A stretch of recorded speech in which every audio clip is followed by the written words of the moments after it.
Hello, Brigadiers and Brigadettes and hockey fans alike. This is your captain speaking. Welcome to my channel. Now let's jump into some hockey content. Hello everybody, happy Sunday. I had to get back to this a little bit late because I had to work this weekend, doubleheader, all kinds of crazy stuff. But if you are new, please make sure to subscribe. And if you like this video, give it a thumbs up.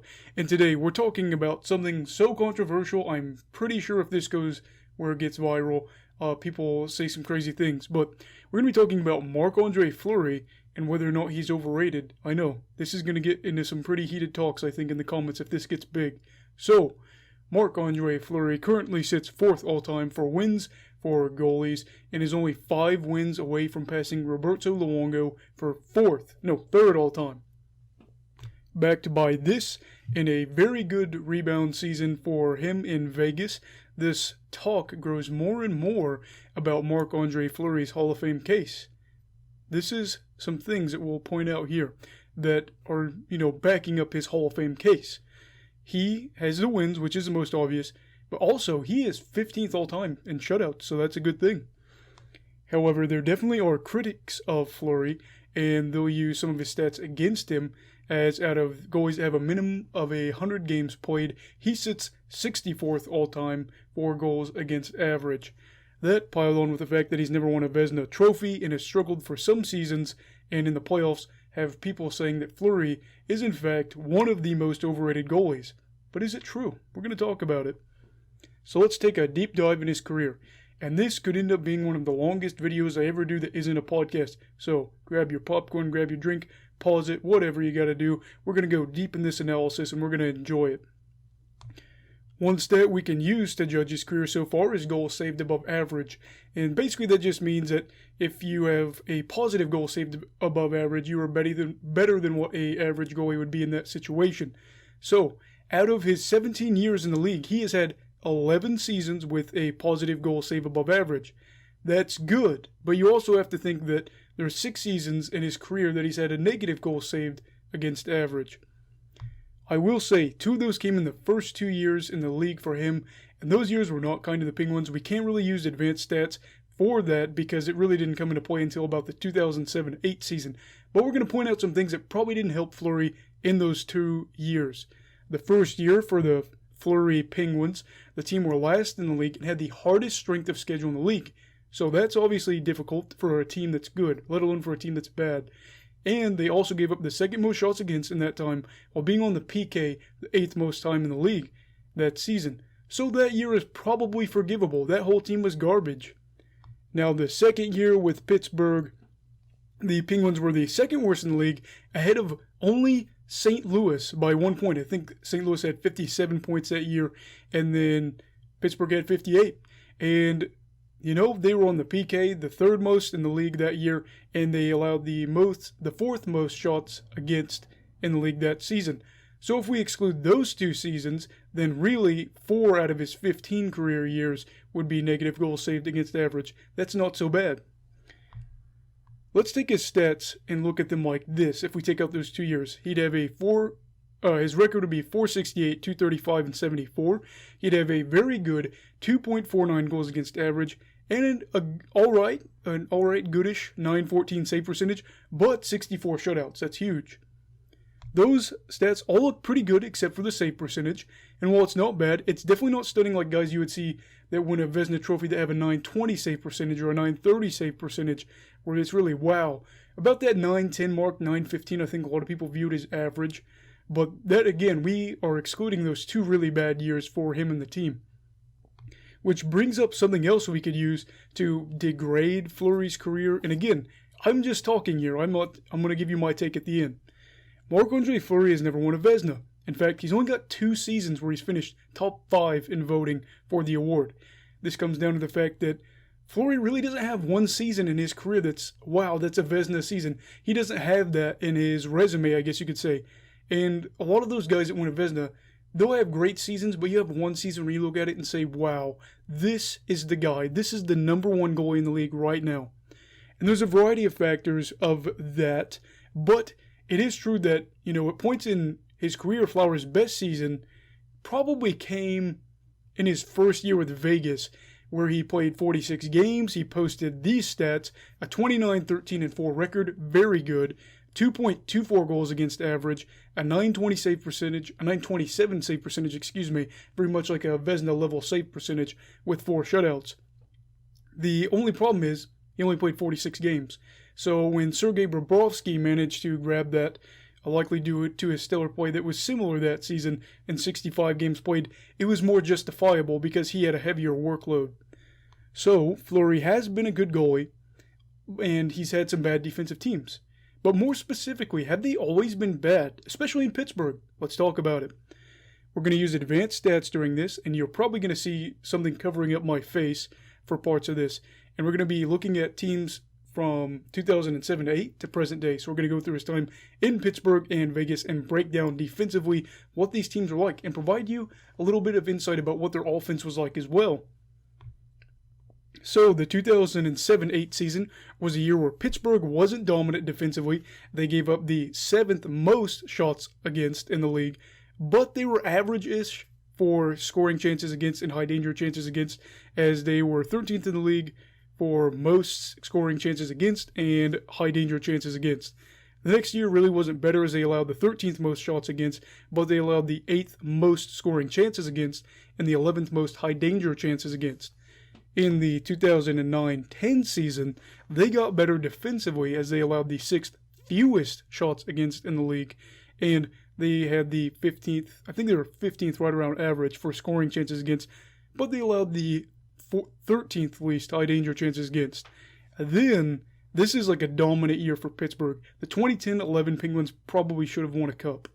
The 2010-11 season was better, as they were dominant. They had the 5th fewest shots against in the league, the 4th fewest scoring chances against, and the 5th fewest high danger chances against. Not only are they not giving up a lot of shots, they're not giving up a lot of scoring opportunities, and they're not high danger chances, which is huge. And another great defensive season for Pittsburgh came the year after in the 2011-12 season, where they gave up the 4th fewest shots against, the 7th fewest scoring chances against, and the 14th fewest high danger chances against. Again, another good quality season for this Pittsburgh team. The 2013 lockout season, which was just played in 2013, was a step back defensively for the Pens, as they became average and they allowed the 16th most shots against, they gave up the 14th fewest scoring chances against, and they gave up the 14th fewest high danger chances against. So, I mean, it was kind of a year where they were just average. They slipped into being meh. 2013-14 season was better defensively for Pittsburgh, as the Penguins gave up the 10th fewest shots against, the 11th fewest scoring chances against, and the 11th fewest high danger chances against. So again, another good defensive season. Another sturdy season the year after that, the 2014-15 season for Pittsburgh, as they gave up the 13th fewest shots against, the 10th fewest scoring chances against, and the 13th fewest high danger chances against.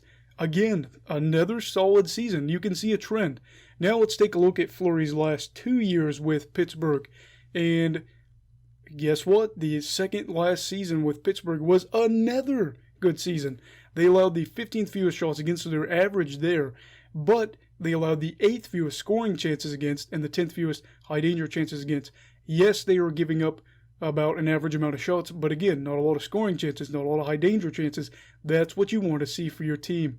Now, in Flower's final season with the team, they fell apart and they caved in, but a lot of that was losing some guys because of, with a cup, guys want money, they leave, things like that. The team caved in. They gave up the 4th most shots against and the 7th most scoring chances allowed and the 8th most high danger chances against. This is where it gets crazy, because this is where Flower has his, the season where everybody says maybe Marc-Andre Fleury is washed up. Maybe, that's just the case. But the thing is, they didn't look at, he was not all the problem. Defensively, they were pretty rough. Now, this was when they have to decide Matt Murray, Marc-Andre Fleury, who are they going to protect in the expansion draft? They protected the young Matt Murray, which made sense at the time. Now he's in Ottawa, not playing very well, but we could talk about that in another day. We probably will. But then Fleury goes over to Vegas and revives his career. So let's talk about it. So, that creates this notion that, skeptics are likely to say, oh, Fleury's wins are easy because they have a pretty good team. But here's the thing that I think really drives it home, and it's the goal scoring for Pittsburgh. From the 2007-8 season to his last season with the Penguins, we can see that they were a good team and a very great team at times defensively, but their offense was on a whole other level. It was an eyebrow raiser. From the 2007-8 to the 2016-17 season with the Penguins, they finished top 10 in goals for 8 out of the 10 seasons, and they finished top 5 for goals for 6 out of the 10. So basically they're scoring, more than 2/3 or, 5/6 of the league, things like that. And they had the best goals for twice in the league. They were scoring at an insane rate. The only time in that span that Pittsburgh didn't finish in the top 10 for goals for in this time span was the 2010-11 season. They finished 12th. And then they finished 18th in the 14-15 season. That was a rough year. I'm pretty sure they got beat up pretty bad by the Rangers in the playoffs that year. That was just a really weird year for Pittsburgh. So yes, I think the critics do have a point that they could say, oh, he's got a lot of great opportunities. The defense is pretty much usually good to great, and they score a lot. So yeah, they've got a point there. But let's take a look at his time with Vegas. Vegas and Fleury have been very successful together, and let's dive on into that, and let's look at this. As Vegas's inaugural season, they were a very good team. They allowed the 7th fewest shots against, the 9th fewest scoring chances against, and the 11th fewest high danger chances against. They were an expansion team that made it all the way to the Stanley Cup Finals, and I'm pretty sure they snagged Game 1, and everybody thought, wow, they really are going to win the whole league in year 1. GMs did a terrible job of protecting some really good players in that expansion draft, but that's not what we're going to talk about. Year 2, the Golden Knights established themselves as a juggernaut defensively. The 5th fewest shots against, the 5th fewest scoring chances against, and the 4th fewest high danger chances against. The 2019-20 season was a step back for the Golden Knights defensively as they slid back a little bit, but not much at all. They were still a very good defensive team. The 5th fewest shots against, the 10th fewest scoring chances against, and the 13th fewest high danger chances against. So they were still an above average defensive team. Now this year in Vegas, much of the same. Vegas has been able to maintain their identity, and they've been respectable again, allowing the 3rd fewest shots against per 60, the 16th fewest scoring chances against per 60, and the 12th fewest high danger chances against per 60. Why did I use per 60 there? Because we've got COVID going on. We've got people missing a bunch of games. The Canucks got like 20-some people that have, contracted it. So I can't really use the overall numbers because they're not comparable for some teams in terms of games played. So let's take a look at the 4 years that they've been in the league for goals for. They've been in the top 10 for goals for 3 times out of the 4 years, and the only season they're outside of the top for goals for was their 2nd season in the league. They finished 14th in that category. That was the year that they were a defensive juggernaut, so it really didn't matter that they were average when it came to goal scoring. So yes, I will say it, Marc-Andre Fleury has benefited some, in his career, not even some, a lot, from having some really good defensive teams. They've had a lot of goal scoring. I get that. But is he overrated? I think that the narrative comes down to that and the playoffs. At times, he has really had some duds in his career, and that's where he gets the label of overrated. However, I'm going to say this about Flower. He's had extreme periods of success. He's had a lot of accolades in his career. He's not a bad player, and he's been a key part of teams that make the playoffs. He has played 60-plus games 8 times in his career. He's been a workhorse. Maybe he's had some rough times because he's tired. I mean, if you work a goalie like that all those years, all those games, he wasn't a guy that could, early in his career play 50 games. He couldn't do that. He had to be the guy that would do 60, 65, pushing on 70. That's what he had to do. And with a lot of the bad, I think, in the disappointment in the playoffs, which was the biggest part that taints his legacy in my eyes, there's so much good. And I think the best part of that is his cup run with Vegas. In year 1, the narrative was Pittsburgh would have liked to keep him, but they decided to go with the younger guy. Guess what? Vegas takes the older guy that everybody said is washed up, and yeah, they were really good all around, but he was part of it to where they ended up going to the Stanley Cup Final in year 1, when most expansion teams are terrible. And on top of that, you got to add his personality. This guy is just great. So, unfortunately, I'm not going to give you the answer you want. I'm going to have you guys duke it out in the comments and say, hey, I think he's overrated, or hey, I don't think he is. It's not my job. I just really want to see what you all have to say about it. People are going to argue for both sides, and here's what I have to say about this, the final verdict here. There's only been 2 players that are Penguins players that I have ever liked watching.